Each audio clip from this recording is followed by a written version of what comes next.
Ini ku ahli sunnah ciri khasnya niku mbok wong tahu dosa kaya apa tetep dianggap Islam. Ada kelompok ekstrim khawarij sing darani wong nak dosa niku berarti wis napa Jadi itu efeknya luar biasa dari madhab-madhab itu. Lalu kenapa madhab Abul Hasan As-Sadili yang kita pilih? Karena kalau orang Islam kamu kafirkan niku mboten ketemu, cara akal niku mboten ketemu. Nggih cara berpikir kita masyhur Abul Hasan As-Sadili ngendikan wong iku nak kafir mulai cilik nganti 70 tahun. Kalau baleni malih tiang kafir cilik ngantos 70 tahun. Itu kan menjadi mukmin itu hanya dengan melafadzkan apa?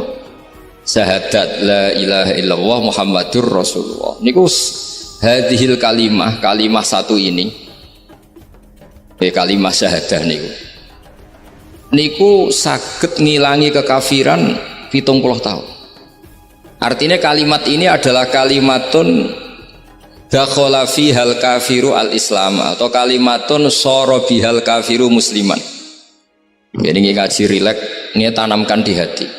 Ini adalah kalimat yang orang kafir saja menjadi muslim, hanya sekali dilafadzkan. Masa lalu dengan kalimat yang sama tiang muslim menjadi kafir. Ini kumun buatan ketemu akal. Makanya madhab takfiri, madhab gampang mengkafirkan orang itu jelas madhab yang enggak ada rujukannya sama sekali, enggak ada pegangan ilmiahnya sama sekali. Wong kafir wae jadi Islam, mosok wong Islam jadi kafir. Mau perkara tahlilan ning kuburan. Gara-gara tahlilannya nyekel patok dianggap napa? Mergo dianggap jaluk napa? Jaluk bae, jaluk kufur. Mulane dawuh Said Muhammad masyhur itu diterjemah di seluruh bahasa di dunia. Wong-wong sing ngafirno iku mbok yo sekali-kali nginceng iku ngrungokno. Lho kula nu sampean tahlil iku yo ora seneng. Kadang sing tahlil iku yo rada kurang ajar. Kula niku yang ben nak mati, nak sing tahlil nang Jepang niku ora seneng. Mergo yo rada sombong lah wong tahlil iku ya kadang rada sombong. Misalnya ngaten, kula kiyaine jenengan. Dongane ngene, ya Allah, ini guru saya.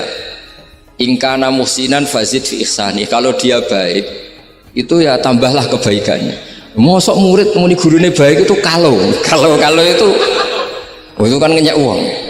Kene soleh-soleh permanen dianggap noah. Jadi dongane itu ngeper, ingkana muhsinan fazid fi ihsani. Wa ingkana musian fatajawaz anhu, misalnya kalau dia orang buruk, kalau beliau orang buruk yang kau maafkan. Maka orang-orang di luar sana yang mengatakan andekan tahlil itu baik pasti dilakukan sahabat, itu logika yang keliru. Sahabat gak mungkin kan nahlili Kanjeng Nabi ngendikan ingkana musinan sido kafir ngoten nggih mboten. Lah wong Kanjeng Nabi kok apike di ngendikano ingkana ini kok kafir. Wong Nabi kok ingkana andai. Saiki pertanyaannya gini, kita sebagai kiai, sebagai guru, ku murid nak tahlil ya rada kurang ajar sithik. Wong gurune kok diomongno ingkana musinan ambek ingkana musian. Nah pertanyaannya gini, lepas dari kira rada kurang ajar lah dalam tahlil itu rada kurang ajar karena nyebut guru ora kode kana musinan tapi ingkana muhsinan. Maksudnya kalau sampean sebagai murid kan mendapat kode kana muhsinan, guru saya benar-benar orang baik, bukan ingkana andekan orang baik. Tapi ada satu kepastian bahwa ini tidak minta sama mayit. Jadi tujuan kalau kita minta mayit itu salah sama sekali. Wong kita datang ke kuburan malah memintakan ampunan untuk mayit. Kok iso darani njaluk iku piye? Ya mergo mau didelok kok adoh ketoke ngatong ya berarti njaluk. Lah ya wong fatwa kok mau berdasar inceng-incengan kok adoh niku ora jelas ya fatwa ini. Paham gitu. Terus jenengan kudu yakin, ainul yakin bahwa mazhab kita itu yang benar, bahwa tahlilan di kuburan tidak kafir karena tidak minta ke mayit, malah memintakan untuk mayit atau memintakan ampunan untuk mayit. Cuma redaksi sing rondok-rondok ngoten niku dikurangi lah. Nah kangge guru niku nggih dikurangi lah, dikurangi. Ya Allah, jenengan maha pengampun, kula suwun guru kula jenengan ampuni. Jadi ampun ngangge donga sing teng salat mayit. Nah, sholat mayit itu kan memang ada sanatnya, memang semua bentuknya seperti itu. Tapi nak ning kuburan, kalau betul nanti itu ngotong bangun ngoten, ya Allah ini guru saya, engkau anugerahkan beberapa ilmu, beberapa amal yang manfaat untuk orang banyak. Kula suwun jenengan tampi, jenengan dat sing maha pengampun, jenengan ampuni. Tapi buatan ngangge ingkana ini. Tangan-tangan muga aku jadi kiai ini tersinggung. Murid orang ajar, masuk darani gurune apik iku andekan. Ya tapi berhubung ra paham ya alhamdulillah ya do. Tahlil yang Wali Songo ya banter-banter nganggo mik. Lah sing kene paham ya rada risi ku piye? Wali Songo darani ingkana iku piye wah. Dadi niku mareni mulane kula suwun nak tahlil nyewa kiai sing alim lah ben rada bener, rada bener. Tapi ampun nyewa kula mboten purun. Kula nu gak ada pondok lah, jadi mboten saya masyhur susah diundang orang kecuali yang ada hubungan guru, hubungan sarang. Karena beliau lama sekali ngajar di MGS. Beliau Gus Maksum itu lama ngajar di MGS. Jadi saya itu hanya datang di orang-orang yang pernah khidmah di sarang, terus yang pernah keluarga sepuh. Saya datang ke Jakarta ke Pak Quraisy Shihab itu ya karena Pak Quraisy itu lama sekali bikin diskusi tafsir. Akhirnya saya termasuk pengajar di pondok beliau. Jadi faktornya ya hanya karena itu, bukan yang lain. Terus kalau suwon jenengan kedah yakin kalau faham takfiri yang memudahkan mengkafirkan orang lain itu faham yang salah, karena itu bahaya. Terus bahaya kedua secara fikih. Secara fikih itu nanti repot. Kalau nanti di salah satu seminar itu sudah mau zuhur, ketemu satu narasumber yang gampang mengkafirkan orang, itu separuh masjid kebetulan mereka banyak yang bisa ngaji itu terus gak sholat zuhur. Tanya sama mereka, lu kok gak sholat zuhur ini sudah masuk waktu? Kan sholat hanya wajib untuk orang muslim, kita akan kafir. Ya karena dikafirkan tadi kan, kalau kita akan dikafirkan. Akhirnya gak kafir, sholat. Efek dari mazhab itu panjang. Kalau betul faham mereka itu betul, berarti yang sudah kafir, orang kafir itu wajib sholat enggak kan? Itu malah panjang kan, karena terus menjadikan orang Islam tidak sholat. Nanti ke masjid tidak boleh, orang kafir nggak boleh masuk masjid. Itu efek fikihnya panjang. Jadi kalau suwon mazhab Abil Hasan Asyadzili niku dipegang. Nah itu madhab beliau itu implementasinya di teng kitab Hikam nih. Karena Hikam itu putu murid yang paling bisa mengimplementasikan, menjelaskan cara pandang madhab Abul Hasan Asyadzili sing dados thariqah Syadziliyah. Terus ketiga, itu cara pandang itu detail itu jelimet. Mesti sampean ora kepikiran. Misalnya begini. Ketika ada orang salah jenengan marah, itu sebetulnya karena salahnya apa karena hal yang lain? Normalnya orang itu berpikir karena salahnya, itu keliru cara Abul Hasan Asyadzili. Pasti kamu marah itu karena ada hal lain. Misalnya kita pembantu, elek, kritik, mecahno gelas, mesti langsung gua ngamuk. Alasannya mecahno gelas. Tapi ini asing mecahno wong ayu, gue iso ngamuk. Gue iso ngamuk wong ayu. Mecahno gelas lah, kok gelas lemari, rasa gelas. Sama, kamu janjian sama orang, wongnya nyulayani janji, mesti mbok maki-maki. Katanya jam 10 kok udah datang gini-gini. Nah, tapi kalau yang terlambat itu wong sing ngutangi kowe iso ngamuk orang sing ngutangi kowe. Atau sing terlambat itu komandannya, atasan kamu. Atau kiainya. Artinya gini, ketika kamu marah atas nama terlambat, itu sebetulnya karena terlambat atau karena hal lain. Nah, maksiat juga gitu. Cara pikirannya Abul Hasan Asyadzili, ketika kowe roh misalnya cawe itu maco naik apa lah ninja atau apa, mesti kowe darani wah siluput suwuk. Tapi nak dikandani, niku putune jenengan. Mesti langsung ya Allah jenengan sepunten. Jadi sebenarnya kita kebencian sama orang lain itu karena kebetulan itu tidak keluarga kita. Coba kalau itu keluarga kita, pasti kayak mikir ulang.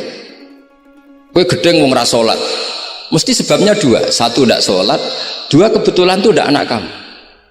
Kalau itu anak kamu, kamu pasti istighfar berhari-hari untuk dimaafkan Allah. Bukan maksud no. Tapi kalau orang lain kue, pertanyaannya sebetulnya kamu benci itu karena tidak sholatnya apa karena plus dia tidak anak kamu? Nah itu pikirannya Abul Hasan apa? Kue ngamuk itu gelas pecah itu perkara itu pecah gelas apa plus yang pecah elek. Nah itu pecundang kita, itu cara pikiran Abul Hasan. Kita ini pecundang itu nggak fair, kenapa? Bukan fair. Nah itu terus beliau diantaranya punya cerita Nabi Ibrahim itu pernah diangkat ke Allah di alam malakut. Di alam malakut kemudian ini ada di kitab Hikam juz 2 halaman 4 yang di bab ini yang saya baca. Ini cerita terakhir nih, pun bantu pun. Sampai tak ngaji suwi-suwi ora mesti paham, aduk sediluk. Nak sediluk kan dia alasan. Kenapa ora paham? Salah Gus Pak ngulangi sediluk. Lah nak suwi sampean ora paham malah ribet kan? Diulang suwi ora paham goblok tenan berarti kan gitu. Nah ini untuk menjaga harkat dan martabat niku ngajine sediluk mawon dan takoki malaikat. Kenapa ora paham? Salah Gus Pak ngajine sediluk. Jadi duwe napa? Alibi lah gadah napa? Pembelaan. Nabi Ibrahim itu diangkat di alam malakut karena beliau seorang nabi melihat orang maksiat ditanya sama Allah, ya Allah itu orang-orang maksiat itu makan dari rizkimu, menempati bumimu dan semua fasilitas engkau bikin. Lalu menurut kamu gimana Ibrahim? Ya bunuh saja, matikan saja. Sama Allah dituruti. Melihat lagi ada maksiat yang berbeda, selalu Nabi Ibrahim usul itu dimatikan. Jadi Ibrahim pernah jadi garis keras lagi, keras sekali. Lalu suatu saat Nabi Ibrahim itu disuruh nyembelih Ismail. Disuruh nyembelih apa? Ismail. Baru disuruh nyembelih Ismail, Nabi Ibrahim tanya, ini anak saya ya Allah, ini samratu fuadi, ini buah hati saya, kenapa engkau nyuruh menyembelih? Jarai ngetikane pangeran, apa kamu tidak ingat ketika tak angkat di alam malakut beberapa hambaku kamu usul supaya tak bunuh? Cara Jawa ini, cara Jepang ini raro rasani jadi aku itu pangeran sing gawe aku enak wae usul-usul kon mateni jare. Saiki gentenan, saiki anakmu sembelih. Rumang sama udah di pangeran gak sayang mbek kaula. Kowe tak dadekno nabi ku kon dakwah ora kon mateni. Nabi Ibrahim nangis. Nah inilah perbandingan bagi kita. Sebenarnya saat kita benci maksiat itu sebetulnya di hati kita itu tidak hanya maksiat, kita ada dak fairnya, plus itu dak orang yang terkait dengan kita. Jika misalnya mau wangkel, misalnya penyanyi sing piye mau wangkel, suatu saat penyanyi ku WA ku, masa aku gelem dadi bojomu, hilang mangkelmu kan. Jadi pecundang, kita ini sebetulnya pecundang. Nah, syukur-syukur memang makom kamu sudah tinggi, memang benar-benar benci karena maksiat, paribasane wayu gelembok rabi tetap mangkel. Tapi saya tidak yakin soleh-soleh seperti ini imannya sampai seperti itu tidak yakin. Dan saya kalau yakin begitu berarti keyakinan salah itu salah dan bodoh itu, karena itu nggak terbukti. Makanya ini kitab baru kalian kitab Hikam, karena ini acara ngaji Hikam kula waos sedikit mawon kula waos ini jawabannya Nabi Ibrahim ketika disuruh nyembelih Ismail teng halaman 4 juz 2. Allahumma hadza waladi wa samratu fuadi wa ahabbun nasi ilayya fasami aqailan yaqul ama tazkurul lailah allati sa'alta fiha ihlaka abdi awama ta'lamu anni rahimun bi ibadi kama anta syaqiqun bi waladik. Jadi Ibrahim, anak kamu sembelih. Kata Ibrahim, ini nggak mungkin Gusti, ini buah hati saya, kenapa engkau minta ini tak sembelih? Apa kamu tidak ingat pernah mengusulkan saya menghabisi sekian hamba saya? Kalau kamu bisa sayang anak kamu, saya juga sayang hamba-hamba kue enak we. Mikir. Jadi makanya kalau suwon kita ini hidup harus insaf. Nak kira dia duit, iku yo mangkel tenan loro tenan. Terus bojomu mbok kon sabar pas kue ra ngekeki duit, iku yo ora fair. Yus ben ngamuk. Satu kelihatan cerdas. Memang kondisi nggak punya uang itu harus ditanggapi dengan marah, masa diapresiasi. Pinter mas, gue saya sudah wong zuhud. Wah, ya ribet kan. Wes jos Mas sampean. Saya kira di duit sampean sudah di wong zuhud, wong waro. Tapi ada mati bareng saiki. Jadi sebetulnya Allah bikin emosi itu andai kan boleh dibahasakan wis dipikir.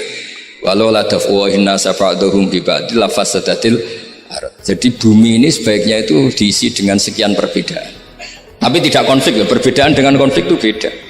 Saya ulang lagi, bumi ini sebaiknya diisi dari sekian apa? Perbedaan, karena justru itu bagus. Saya itu berkali-kali bilang, andai kan tidak ada pikiran kedua, ini dunia ini sudah rusak. Harus ada pikiran kedua. Misalnya ono wong kok terlalu apik mbek kanca, mesti bojone sambat, wong gak men ngopi mbek kancane ra tau ngapi mbek bojone. Tapi kalau ngopi mbek bojone terus, mesti kancane sing sambat. Wah, jok rabi lali kanca. Ribet. Manusa itu ribet. Kados kula dugi mriki ini hormat Gus Maksum. Nggih mungkin tok ganjaran. Tapi untuk dosa sidik-sidik ninggal pondok. Jadi ya sudah. Ya mau tidak mau karena memang hidup itu tidak banyak pilihan. Ada orang sering ibadah di masjid sholat itu ya bagus, tapi dia pasti tidak baik dalam sistem sosial. Umpama wong soleh kabeh ning masjid itu donya akeh sing mati karena tidak ada tim SAR paling murah. Loh iya kan, wong kecelakaan itu penolong pertama itu orang yang di masjid apa sing tukang ning dalan-dalan. Artinya sing ning masjid iktikaf mesti ra duwe ganjaran nulung wong kecelakaan. Artinya ada kebaikan yang pasti nggak bisa dilakukan orang yang sedang di masjid. Andai kan yang di jalan itu orang-orang soleh itu wah dunya sebaldatun thayyibatu warabun ghafur. Loh ya betul, Nabi pernah ditanya sahabat, ya Rasulullah kita ini senengane ngegeng di jalan. Ya kata Nabi, ya sudah nggak apa-apa, asal a'tut thoriq haqqaha, ya kamu memberi haknya jalan. Apa itu? Amar ma'ruf nahi mungkar. Maksudnya nahi mungkar gini, misalnya di bus itu ada orang soleh mayoritas, itu sing nyopet ya wedi, mergo mesti ditabuki wong akeh. Kalau yang di perapatan wong soleh kabeh, sing beda itu ya isin. Mergo sing perapatan wong soleh kabeh. Masalah iki ra soleh kabeh, kemari ribet kan gak soleh kabeh. Jadi sebetulnya Indonesia itu aman kalau yang di jalan tuh soleh semua, karena perempuan lewat gak diganggu, ada copet gak berani, semuanya aman. Maka di Islam itu menyebut kebaikan itu jumlahnya banyak sekali. Tidak bisa kamu wah hebat-hebat wong sing ning masjid terus, tidak bisa seperti itu. Andai kan semua orang di masjid, nah ono kecelakaan pertama yang nolong siapa? Nah ono wong golek alamat tuh takok sapa wong kabeh ning jero masjid. Ribet kan? Nah, makanya ini Quran bikin aturan wala taq'udu bi kulli siratin tu'iduna wa tasudduna an sabilillah. Yang enggak boleh itu duduk di jalan sambil mengganggu atau mengancam hal-hal yang baik. Tapi kalau duduk di jalan justru membantu hal-hal yang baik, maka ini disyariatkan oleh Jadi ini kita harus mulai mikir ya. Jadi walhasil ngendikane kitab Hikam, bayangkan yang maksiat itu anak kamu, istri kamu. Pilihan kamu itu memaafkan dan minta dimaafkan oleh Allah. Tapi ketika orang lain kamu minta supaya dilaknati Allah, ini tidak fair. Jika kita diajari guru-guru kalau minta ampun ighfirli wali walidayya wali jami'il muslimina wal muslimat, masih dikata wali jami'il muslimina wal muslimat wal mu'minina wal mu'min. Itu filosofi yang luar biasa, kata jami' semuanya ya Allah engkau maafkan. Bukan keluarga saya tok, siapapun yang berkontribusi terhadap Islam ini engkau maafkan. Begitu juga di muqaddimah khutbah kula suwun harus ditradisikan wala alihi wa sahbihi ajmain. Kata ajmain ini kata pembeda. Mungkin orang baca hanya rutin, tapi kita yang nekuni ilmu, ajmain ini kata kunci. Fa inna ahlas syiah akramu sahabiyan wa ahanu sahabiyan akhar. Jadi tradisi madhab syiah itu apa? Ada sahabat yang begitu dimulia-muliakan berlebihan kayak Sayyidina Ali, dan ada yang dihinakan kayak Abu Bakar dan Umar. Lalu pembedanya dengan ahli sunnah apa? Kita menghormati sahabat wa sahbihi ajmain. Jadi hadhil kalimah kalimatun fariqah. Ini kalimah pembeda. Jadi ajmain buatan kalimah rutin terus ono jimati ono kasiate ini buatan. Kita maklumatkan ke seluruh dunia bahwa mazhab ahli sunnah ditandai dengan wa ala alihi wa sahbihi ajmain. Ane dawe Basim wa nukrimu ahlal bait wa nukrimu jami'a ashab Rasulillah sallallahu alaihi wasallam. wa nukrimu jami'a ashabi Rasulillah sallallahu alaihi wasallam. Ciri utama mazhab Ahlussunnah apa? Menghormati keluarganya Nabi dan menghormati seluruh, ada kalimat apa? Seluruh sahabat. Jadi kata ajma'in itu kalimatun fariqah atau kalimatul fasl. Kalimat yang membedakan mana madhab Syiah dan madhab Ahlussunnah apa? Itu kalau jenengan ngaji teng Gus Maksum napa teng Haji Maksum, di antara madhabnya sinten? Nabi Ibrahim yang diceritakan Abdul Hasan apa? Asyadili, kebencian kepada maksiat, kita semua pasti benci maksiat. Tapi gak fair kan, yang satu kamu laknati, yang satu kamu doakan. Ujung-ujungnya apa? Ada unsur hadun nafsi. Kalau yang terkait dengan jenengan mbok dongakno di sepuro, nah yang gak ada terkait mbok pasutno. Ini kan gak fair, padahal sama-sama apa? Maksiat. Kalau suwun polemik tentang ketentuan gimana hukumnya ziarah kubur, ya hukumnya baik karena mendoakan atau memintakan ampun untuk yang mati, bukan meminta sama yang mati. Udah bisa Muhammad kena arah percaya rungokno wong didelok kok ado pancen yo ngeri kan, patoke diusap-usap bariku ndonga delok kok ado kan iku njaluk kuburan padahal mayite ngeluh. Ngeluhe perkara mau, kadang nak sing kiai ini rapati iso ngaji wamen ingkana. Wali kok darani napa? Ya Allah, jika mayit ini, andekan mayit ini baik, maka dan andekan tidak. Lu cara kowe dadi mayite. Bocah ora jelas. Mayit, nah makanya ini cobalah kalau sholat jenazah tidak apa-apa doa itu karena sanatnya seperti itu. Kalau doa guru ya diatur-atur yang baik lah, langsung mawon ya ghafiratunu wal khotiat gini-gini, saya mohon beliau amal baiknya jangan terima, amal buruknya jangan ampuni, karena guru juga manusia tidak nabi. Boten terus apa pakai apa ingkana.